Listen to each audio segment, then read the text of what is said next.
Salut à tous. Première carrière sur Pro Cycling Manager 2019 avec Mathieu Van Der Poel.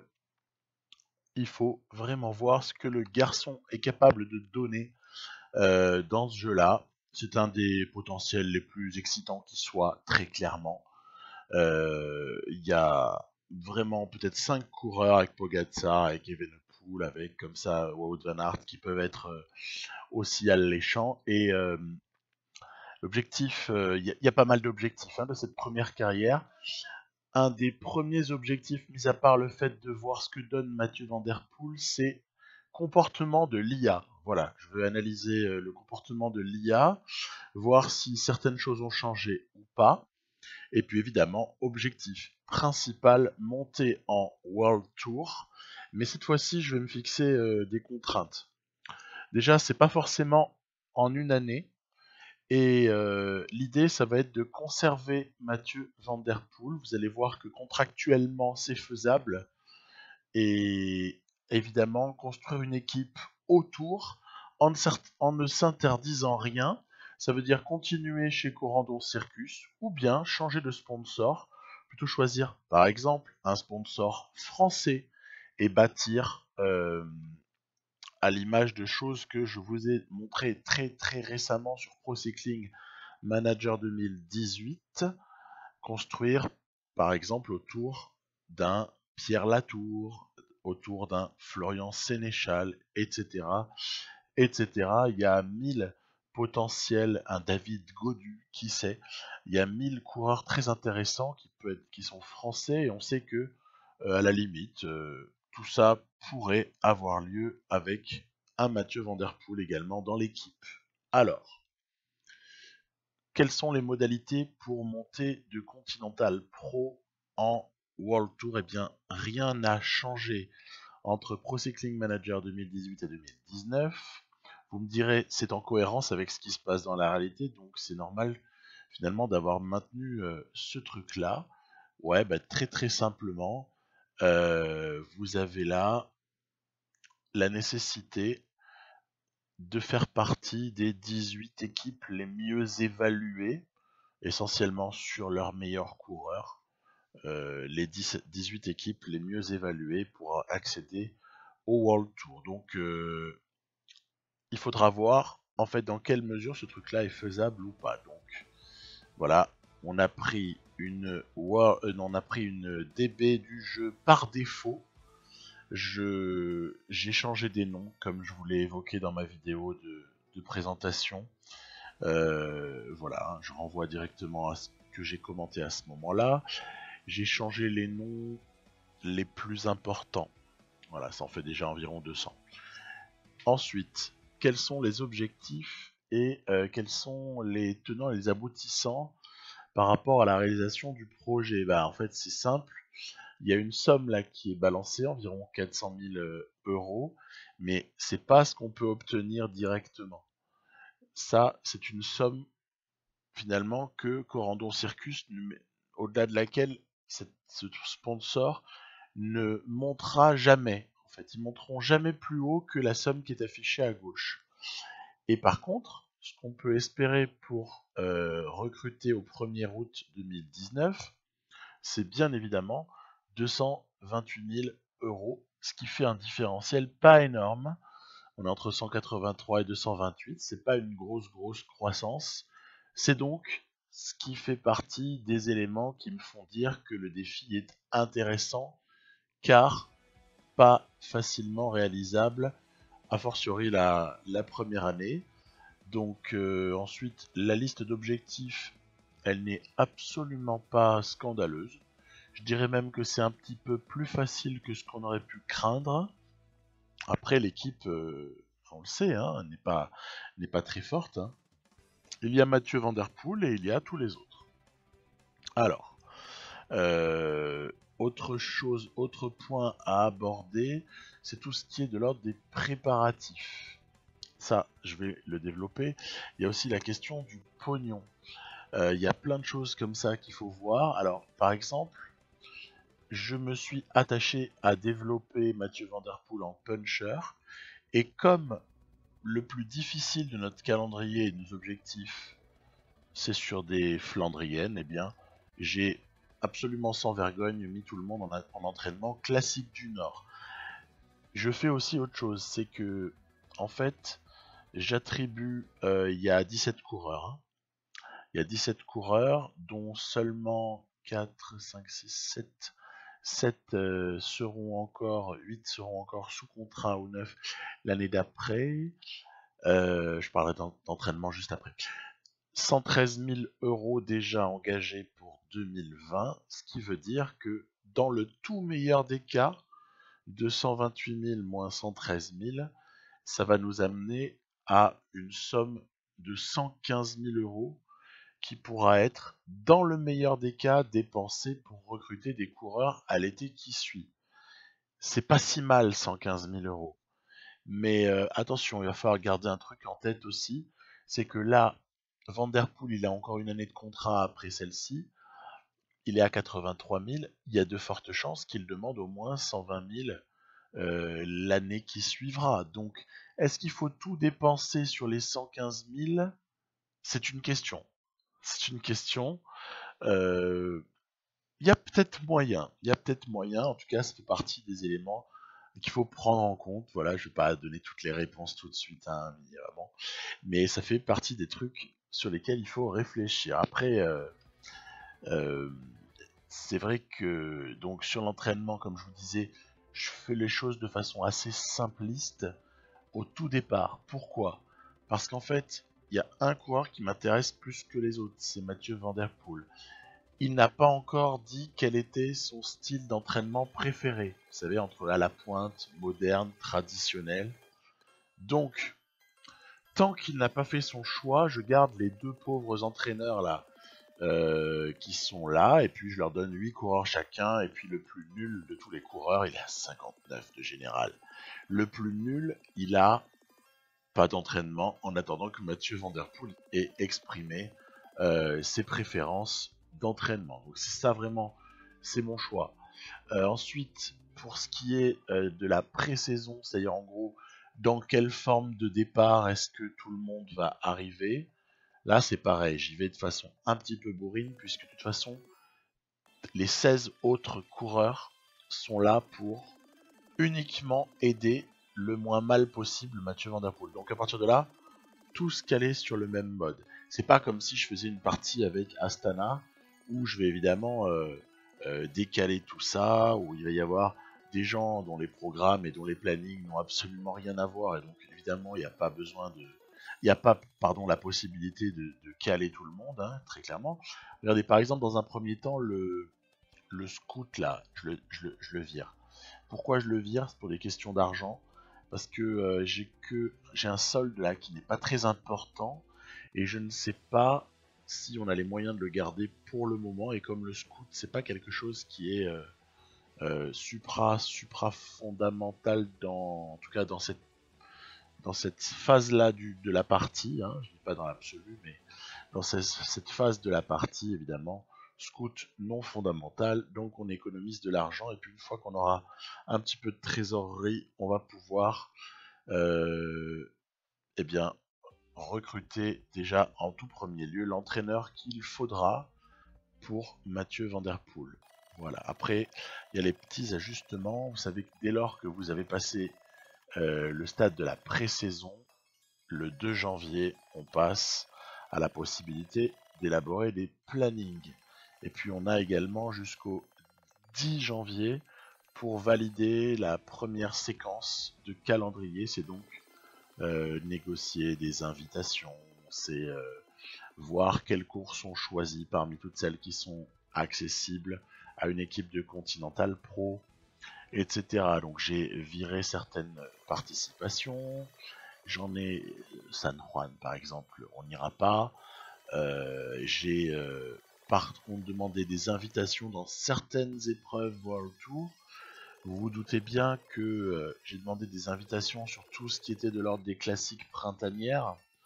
Et évidemment, est-ce qu'on les obtiendra toutes? C'est une question, on va voir ça dans pas longtemps. Et puis, ce que j'ai fait, c'est que je n'ai pas demandé de participer de wildcard pour des épreuves d'une semaine de Tour World Tour, hein, parce que nous n'avons absolument rien à y faire pour le moment. La seule chose qui m'intéresse, c'est de glaner des objectifs sponsors. Les objectifs sponsors, ils sont assez restreints à des épreuves pour le moment, mis à part, je crois, un petit peu plus loin, mais bien plus loin. Hein. Il y aura le Tour de la Belgique, mais là on parle du mois de juin. Hein, donc avant un certain temps, là vous voyez, les préférences commencent à s'affirmer. Il y a des gens qui veulent pas travailler avec un entraîneur, etc. Donc là je vais commencer à faire des switches, à changer les entraîneurs en fonction du style souhaité par les coureurs. On a toujours ce flot d'infos un peu gonflant qui arrive et qui nous... Quelque part on se fait un petit peu spammer, on se fait spammer à fond la caisse là dans notre fil d'information. Dommage que j'ai pas trouvé comment filtrer. Par exemple, si on m'informe qu'une équipe de 3ème zone ne verra pas son sponsor renouveler sa confiance, je m'en fous en fait. Voilà. Ok. Donc voilà, petits ajustements par-ci, petits ajustements par-là. En fait, on est en train d'aller tout doucettement vers ce qui sera le premier objectif du sponsor, à savoir eh bien, le Head Folk, c'est-à-dire le Homeloop Last News. Voilà, et puis il y a un moment donné où on va quand même bien devoir s'occuper de recruter quelqu'un, qui va entraîner notre champion, parce que je n'ai pas tellement confiance en l'entraîneur en place. Et surtout, j'ai vu que le style de cet entraîneur-là ne plaisait pas tellement à Van Der Poel. Du coup, on recrute quelqu'un exprès pour lui. Je le prends français parce qu'il n'est pas dit que l'équipe, comme je vous disais tout à l'heure, ne bifurque pas sur une consonance française très prononcée. Hein, donc, pas du tout dommageable de prendre un entraîneur français. Voilà. Et puis, on ajuste un petit peu, histoire de satisfaire tout le monde. Voilà, on file vers donc le Homeloop Last News, qui sera la première course, qui a été d'ailleurs la première course tout simplement à laquelle j'ai participé dans ce jeu. Et voilà, on parlait tout à l'heure d'analyse du comportement de l'IA, etc. Bienvenue. Hein. C'est maintenant, maintenant que tout ça va commencer, c'est sûr, le Homeloop Last News. Donc, j'ai pas évoqué trop la question, mais vous avez un écran qui est intéressant, l'écran de contrôle en haut à gauche, qui n'est pas bien différent de ce qu'on peut connaître par le passé. Hein. Les noms à ce stade-là ne sont pas encore mis à jour. Quand je parle des noms, je fais évidemment référence à la CCC, à Deceuninck Quick-Step, à la team Ineos, et également à des équipes intéressantes comme la Total, Androni ou aussi Manzuno. Donc voilà, on a des équipes comme ça que je... Oui, c'est à quel moment que les noms ont été complétés. Je crois que c'est avant les 3 jours de Bruges La Panne. Voilà, parce que il y a un moment où je voulais vraiment avancer et puis je voulais pas perdre 1 heure à changer tous les noms. Là, je changeais pas mal de trucs. Et puis surtout, j'ai été assez déçu parce que je me suis tout de suite abonné sur Steam évidemment à la World DB donc relative là qui permet d'avoir tous les vrais noms, qui permet d'avoir le maillot de la Sky, hein, mine de rien, enfin de la Ineos, pardon. Attendez, regardez, il y a quand même quelque chose qui se passe ici, qui est assez sympatoche. Attaque de Van Der Poel, mais attaque curseur, hein, tranquille, hein, dans le mur de Grammont. Et bah ouais, vous l'avez compris, on donne le ton. On va essayer de s'échapper pour voir ce qu'il y a à faire. Alors derrière, ça galère copieux, il y a toujours ces phénomènes d'embouteillage. Je l'ai évoqué, je pense déjà, mais je vous le redis, il y a ces phénomènes d'embouteillage sur les secteurs pavés, c'est pas nouveau, hein. On connaît ça. Hein. Et vous avez là un groupe de poursuite derrière Mathieu Van Der Poel, un groupe notamment au sein duquel Greg Van Avermaet est très actif. Le plateau de coureurs présents sur ce Homeloop Last News, n'est pas phénoménal. Il faut quand même bien l'avouer. Dans la réalité, il y a beaucoup plus d'excellents coureurs qui participent à cette épreuve, qui est une World Tour mais classe B, hein. Donc, bah écoutez, Van Der Poel, il est just. On a géré sur la fin.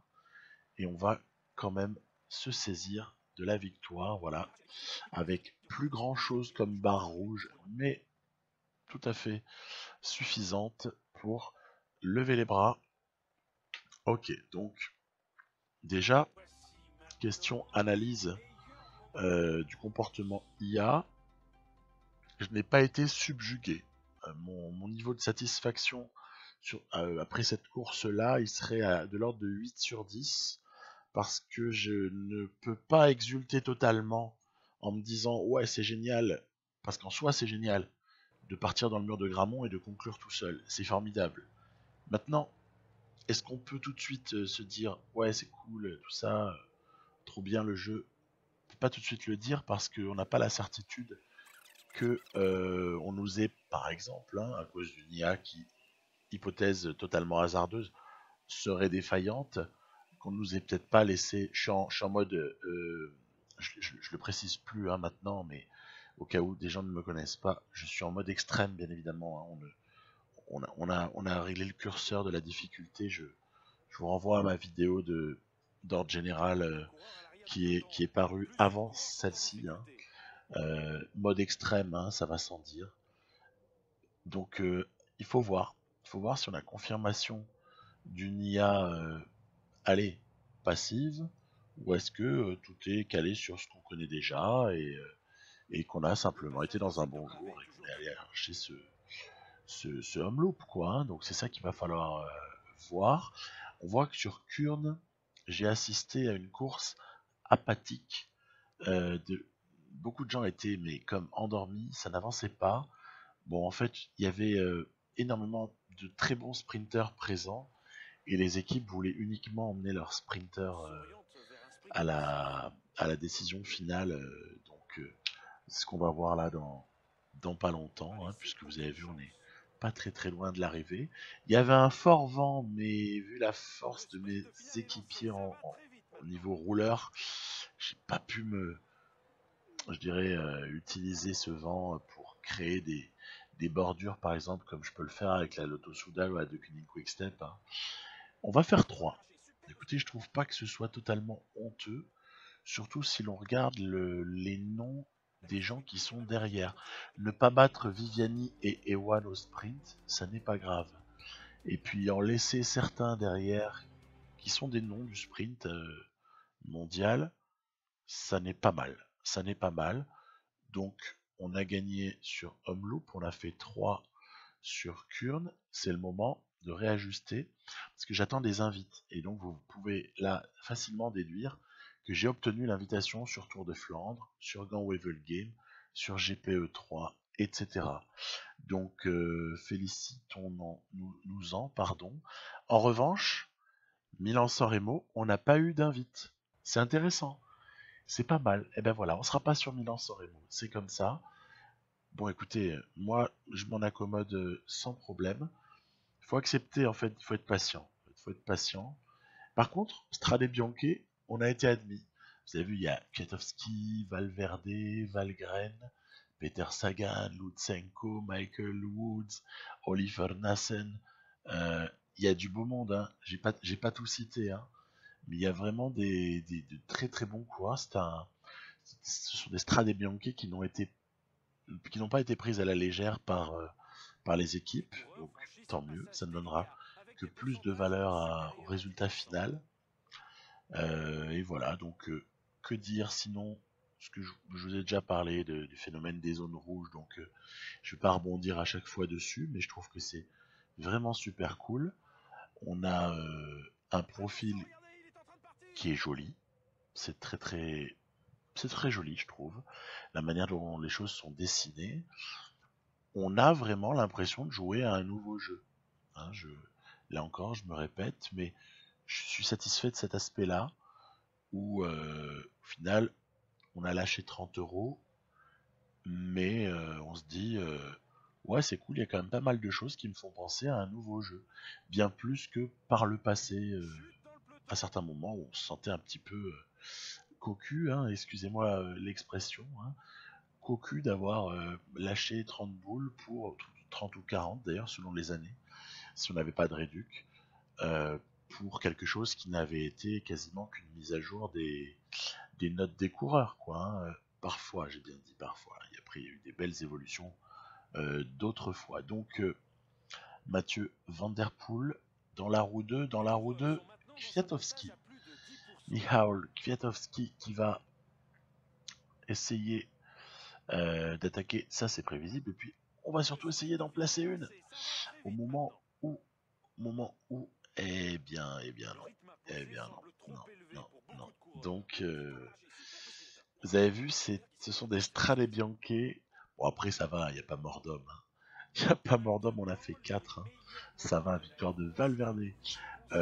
Vous avez vu, c'est une arrivée qui ressemble beaucoup à celle qu'on avait pour les Strade Bianche sur PCM 2018, mais qui par contre ne ressemble pas à celle qui avait été créée par des gens qui l'avaient ensuite mise sur la WorldDB. Et c'était finalement cette dernière qu'on utilisait pas mal ces derniers temps sur Pro Cycling Manager 2018. Ben là, sur le 19, vous avez des Strade Bianche version... bon, voilà. Chacun jugera. Là, je fais le point.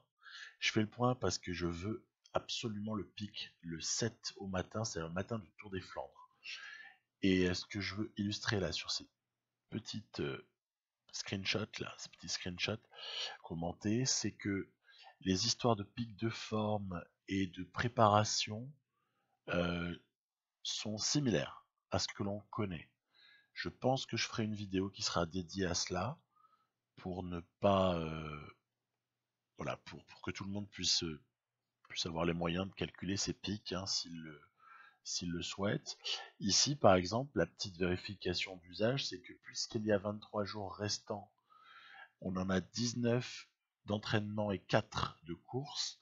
L'entraînement, il est à 1,5 vu le niveau de préparation.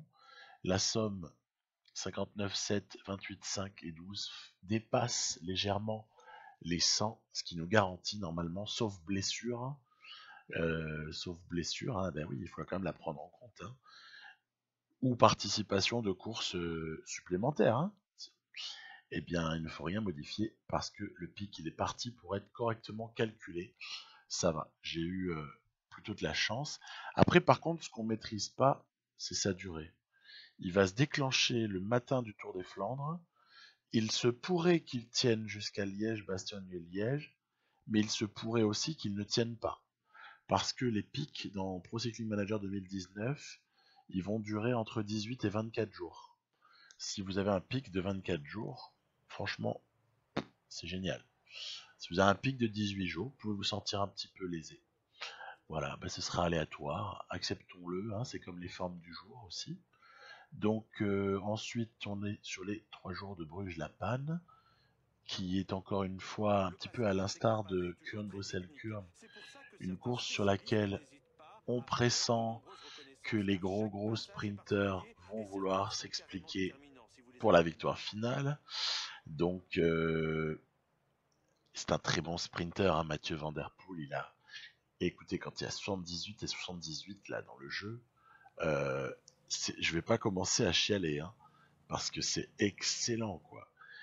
Mais après, il faut aussi être conscient du fait que quand on n'a pas de vrai poisson pilote, ou en tout cas, si, hein, on en a quand même, hein, faut pas mésestimer le dénommé Jans, notamment. Hein. On a un petit peu de quoi lancer Mathieu Van Der Poel, mais c'est pas non plus bon, hein, le lancement suprême, quoi. Et du coup, bah voilà, on vient faire 3, mais là encore, c'est pareil. En regardant qui est derrière, je me dis, bon, au final, il n'y a pas de honte. 3, c'est toujours ça. Et en plus, c'était pas du tout ce que voulait le sponsor.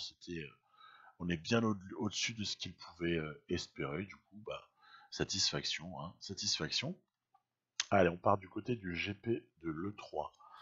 Alors, le Grand Prix de l'E3, c'est une course déjà sur laquelle de nombreux excellents coureurs sont présents. Donc déjà là, on n'est plus dans la même, on joue plus dans la même catégorie, hein. Il faut bien en être conscient. Et puis on a aussi notre pic qui n'a pas été calculé pour être à ce moment-là. Moi j'ai voulu un pic qui puisse intégrer Tour des Flandres et également Ardennaise.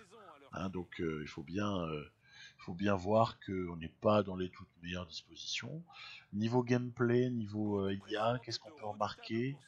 Il y a toujours fortement intérêt à aborder les secteurs pavés vraiment en tête. Sinon, vous pouvez vous faire bloquer. Alors, par contre, à contrario, si vous les abordez en tête, vous pouvez creuser un trou assez rapidement. Après, il faut choisir, hein. Est-ce que on va exploiter ce trou ou est-ce qu'on va se calmer et reposer le coureur, faire attendre les autres favoris parce qu'on se sent pas, par exemple, de se lancer dans une grande épopée de 80 km, hein. C'est un exemple. Donc, évidemment, voilà, je dirais que ça change pas, hein. Pas de changement majeur au niveau du comportement de l'IA sur ces monts pavés, hein, comme on peut les appeler. On voit Peter Sagan là qui est en poursuite parce que mine de rien avec Stein de Folder, Mathieu Van Der Poel s'est fait la malle et derrière du coup ça roule pour essayer de revenir. Intéressant. Euh, bon, moi ce que je me dis c'est que tout ce qui est pris n'est plus à prendre. Donc à partir du moment où on a un petit peu d'avance, après on n'est pas obligé de se fusiller, hein, et voilà, c'est ce que j'ai fait, j'ai attendu, hein, j'ai attendu au sein de l'échappée en fait. Voilà. Et puis après, fatalement, vous avez bien un moment où les autres vous reprennent, hein, donc voilà, hein, tranquille, on la joue calme. On veut surtout pas se fusiller et finalement gâcher nos chances trop tôt. Et Mathieu Van Der Poel se retrouve là, par exemple, pas dans une très mauvaise roue, hein, celle de Peter Sagan. J'ai aussi pris à des moments du Greg Van Avermaet. Ça va, hein, il y a pire comme référence. Après, toujours ce final, hein, qu'on connaît, excessivement nerveux. Final sur lequel vous avez des Flandriens qui, tour à tour, tentent des départs. Alors, parfois, tous les départs sont avortés et ça termine au sprint d'un petit groupe. Et puis parfois, ben, il y a un départ à un moment donné qui va aboutir et qui va finalement rendre impossible aux autres la contestation de quoi que ce soit. Regardez, on n'est pas si mal, hein. Peter Sagan s'impose devant Mathieu Van Der Poel. Là encore, il n'y a pas à rougir. Cette deuxième place, je l'accueille bien volontiers. Bien volontiers, bon degré de satisfaction. Se faire battre par Sagan, il y a pire, surtout que pour le coup, Sagan il va sensiblement légèrement plus vite quoi que Mathieu Van Der Poel au sprint, donc allez, tout va bien. Et puis pour terminer cet épisode 1, on va teaser un petit peu pour la suite, puisqu'il y a eu cette petite modif dont j'ai déjà parlé dans ma vidéo de présentation de la carrière, et en tout cas d'impression de la carrière, où je vous parlais de la question des transferts avec cette pré-période de transfert, là, c'est super marrant. Gros kiff que cette amélioration du jeu. Et moi j'ai retenu une liste là que je vous ai affichée, qui peut comme ça, attention, hein, tous ceux qui n'y sont pas mais qui m'intéresseraient, c'est qu'ils sont sous contrat l'année prochaine, hein. J'ai éliminé pas mal de monde, hein, mais bon, j'ai pas non plus retenu Vincenzo Nibali ou hein, on est d'accord. Donc pour être raisonnable, il y aurait une option qui serait tenter une alliance Benoît-Van Der Poel. Je vous fais pas un dessin. Avec quand même un Benoît qui serait, comme c'est pas interdit de le penser dans la réalité, recentré sur un coureur de tour en fait. Voilà. Donc ça c'est excitant.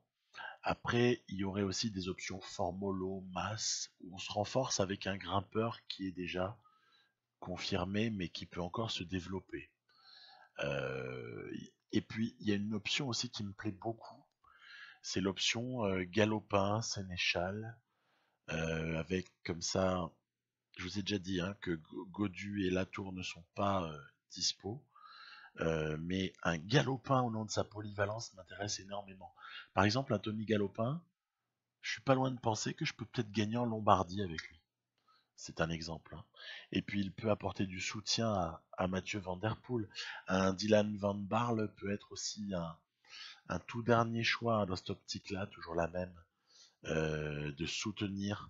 Parce qu'en fait, et ce sera ma conclusion, ce que je crois vraiment, c'est que Mathieu Van Der Poel, si jamais on joue l'accession en 2 années, hein, au World Tour, Mathieu Van Der Poel, il a moyen de faire un énorme carton l'année qui suit, à condition d'avoir au moins un équipier qui est capable de l'aider dans tout ce qu'il va entreprendre.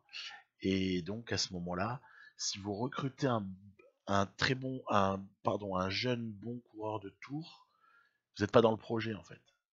Le projet serait plus de renforcer avec un Benoît, avec un Van Barle, avec voilà un Galopin, qui eux par contre pourraient s'avérer être des soutiens de poids pour faire pencher la balance toujours dans le même sens, c'est-à-dire celui de Van Der Poel, quoi. Voilà. Donc je vous dis à bientôt pour la suite de tout ça. On va avancer dans le calendrier et puis on parlera également de cette fameuse première période des transferts alors que on peut s'entendre avec les agents, tout ça, machin, c'est super rigolo. Voilà, je vous parlerai de tout ça dans le prochain épisode. Bye bye.